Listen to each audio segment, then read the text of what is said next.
Hey guys, welcome back to the channel.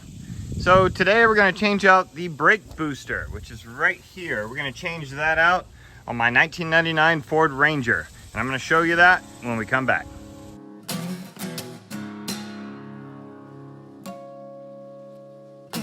On one at a junkyard. It's going to work. We're going to kind of clean it up a little bit. It was only about 30 bucks. So the problem with this one is it won't hold the vacuum overnight. So what we're going to do is we're going to change it out. But the reason why is because sometimes this little rubber diaphragm inside there goes bad. I was able to test this one by pulling a vacuum with my breath, actually pulling my lips against this right here, and it holds vacuum fine. It holds it for a while, and doesn't appear to be any leaks. I also brought it off of a 2001 Ford Ranger, so it's a couple of years newer. It should be a little bit better when it comes to the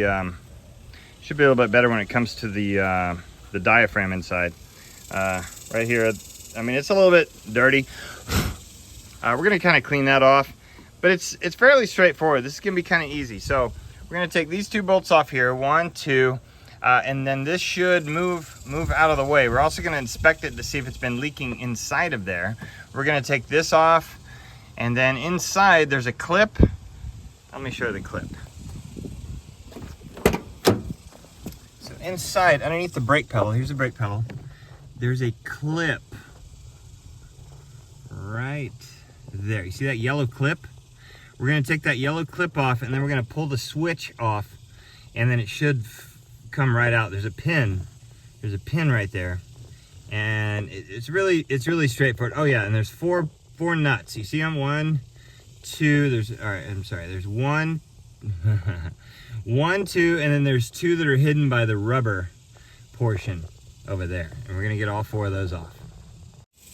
All right, so I'm going to start by cleaning my new to me brake booster from the 2001 Ford Ranger. Just get some alcohol, rubbing alcohol on a pad, and what it'll do is it'll cut the grease, cut the oil, and just give it a wipe down. All right, first thing we're going to do, we're going to get this check valve out of here, and as you can see, it didn't make any sound, so that means it's leaking. So it should go, like it should make that sound, but it didn't do that, or it'll fight you.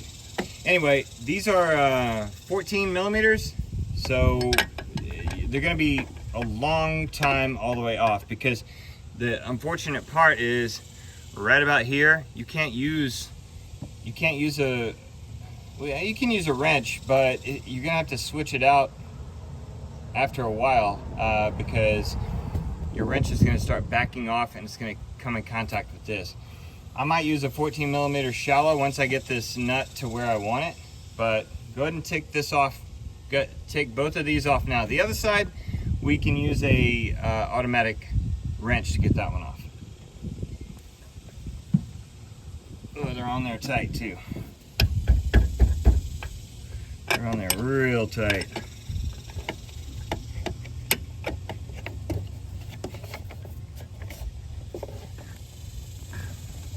Yeah, they're on there tight. I'm gonna have to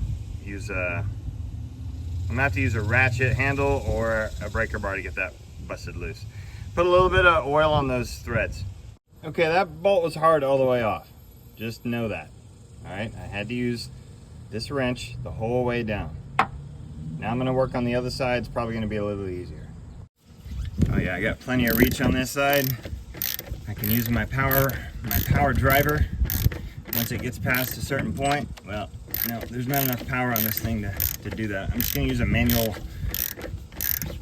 method on this thing. You know what, let me torque it down the other way.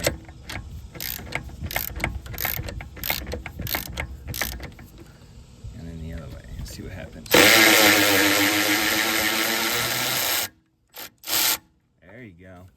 That was easy. That nut is hot. All right, so at that point, once you get both of those off, this is gonna be loose, okay? But it won't come all the way out, all right? So there's a little bit of bending allowed on these fittings, but not too much. So don't do too much prying and pulling, because you can break those lines. But you can pull the brake booster out of the way. All right, there should be enough pull on these lines, because look, down in here there's a U shape. I want you to see that U shape. As I pull, that's your brake booster. Okay, you can pull it off the posts and you should have enough room. We're gonna pull this off of here, and then we're gonna work on getting our brake booster off. Okay,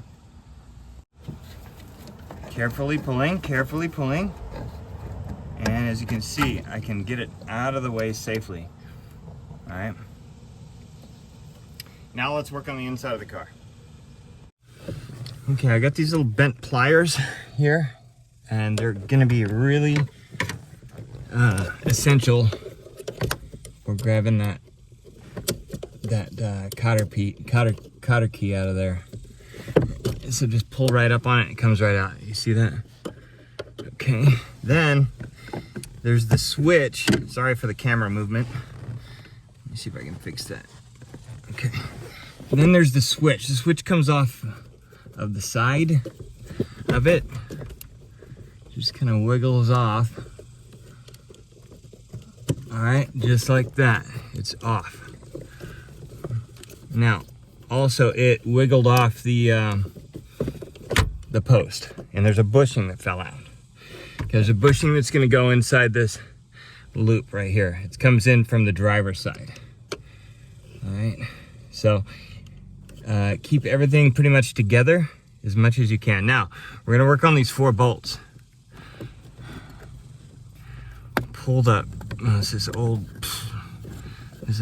sound deadening material. We're gonna pull that up and out of the way to where you can see the 4 bolts. Now I'm just gonna get a wrench in there and get those out of there. Okay, once you've taken all 4 of those bolts off, underneath, it's gonna come loose in the back. There we go. I got all 4 of those loose. It's gonna come loose inside here. So all you have to do is pull it out. All you have to do is carefully pull it out of the way. It's kind of welded in place by years, but we're gonna pull it carefully, making sure that we don't hurt this. I'm gonna pull it carefully out of the way.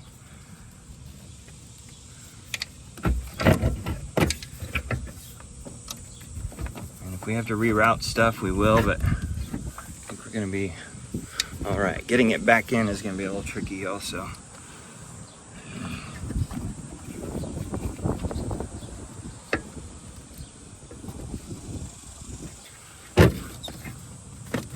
Okay.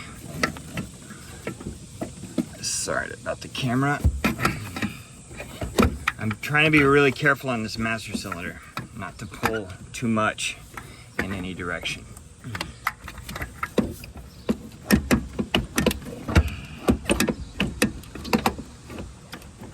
Oh, there, I got it. All right, let's slide the other one in while we have it. And here we go.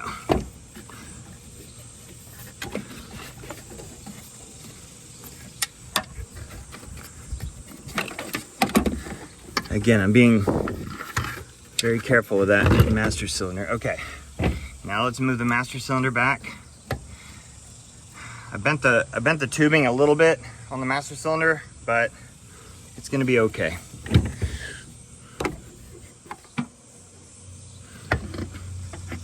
Speaking of bent tubing, what I'm gonna do is use the master cylinder to hold that in. But before I do, I'm gonna check to see if I have any leakage going on inside this master cylinder. I don't feel any leakage. There's no wetness whatsoever on my fingers, so it should be okay.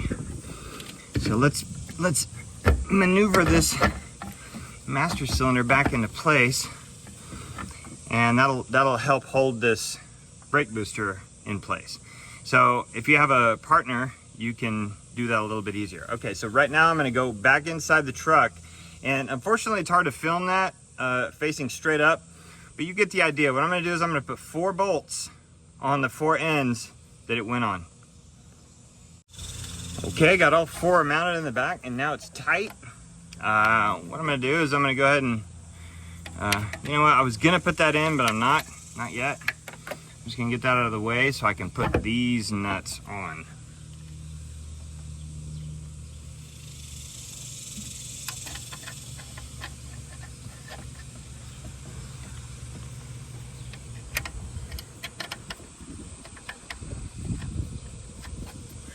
Okay, take those all the way down. All right, this side is pretty easy to get with a power wrench.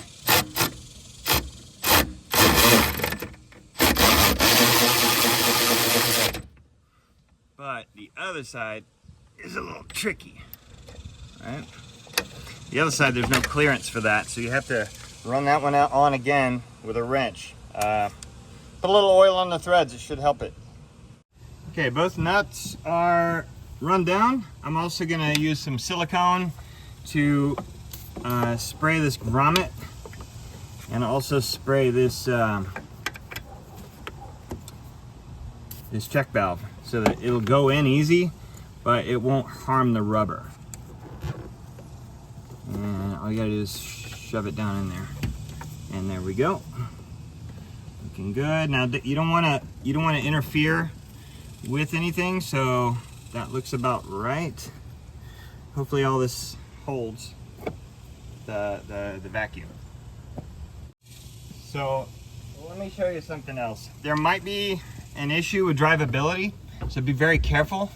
This right here, okay, right here, this is an adjuster, and the further it out, I guess the more travel it is on the brake pedal. So if you're having braking issues after you do this, take it real slow around your immediate neighborhood and make sure that you're able to stop. But I guess if you want to stop with more force, like the pedal doesn't go all the way to the floor, adjust this right here a little bit more out.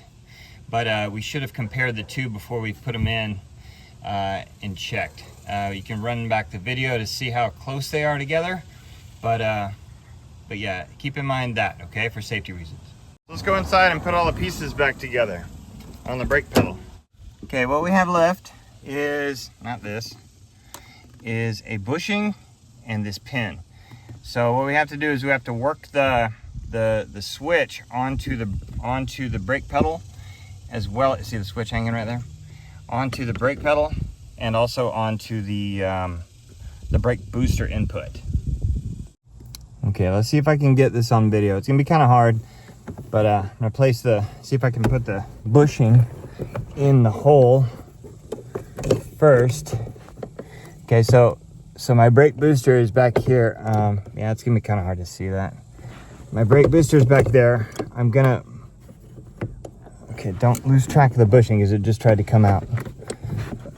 Okay, and the bushing goes over the pin, and it goes, oh man, you can't see that. I'm so sorry. It's, let me see if I can move that around. Okay, as you can see, hopefully, your pin goes through the brake booster. Hopefully you see that. The pin goes through the brake booster, and then the bushing goes over the pin. Now, what we have to do also is, I did that prematurely, but I hung this out of the way. This has to go in between, everything has to go in between these two poles right here. So that's how it's gonna work when it's in between. So what I have to do is I have to take this apart and kind of do this all together in one fell swoop. So once you get it all together, then we're gonna put the pin in from the top. And then here's how you put the pin in.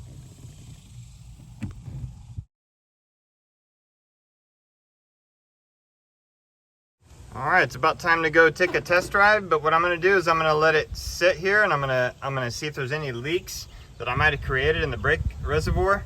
Also, I'm going to use this opportunity to check the level of my brakes fluid, and then I'm going to make sure that I drive real slow around my neighborhood before I take it a little bit faster. So just make sure the brakes work good before you start driving it normally. Another thing you're going to want to do is, as you press the brake pedal, you're going to come around the outside of your truck with your phone and look through the back window to see if your brake lights are steady on or are they operating with the brake pedal. So let's check it out.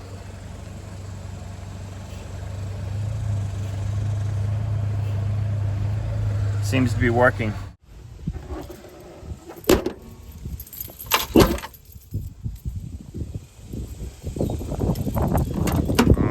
And I've also been having a little bit of an issue where I think I might have a vacuum problem. So this might end up working out well. Might even work out better than I expected. All right, good. So if I had a vacuum problem, that tachometer might have continued to climb and been erratic and everything else, but it was good. All right, we're gonna take it for a small test drive. You guys don't have to be on this with me if you don't want to, but hey, if this is something you want to do to your Ford Ranger or you've been meaning to do, hopefully this video has helped you to be not afraid to do it yourself. So I'll see you guys next time on my channel. I just fix it myself.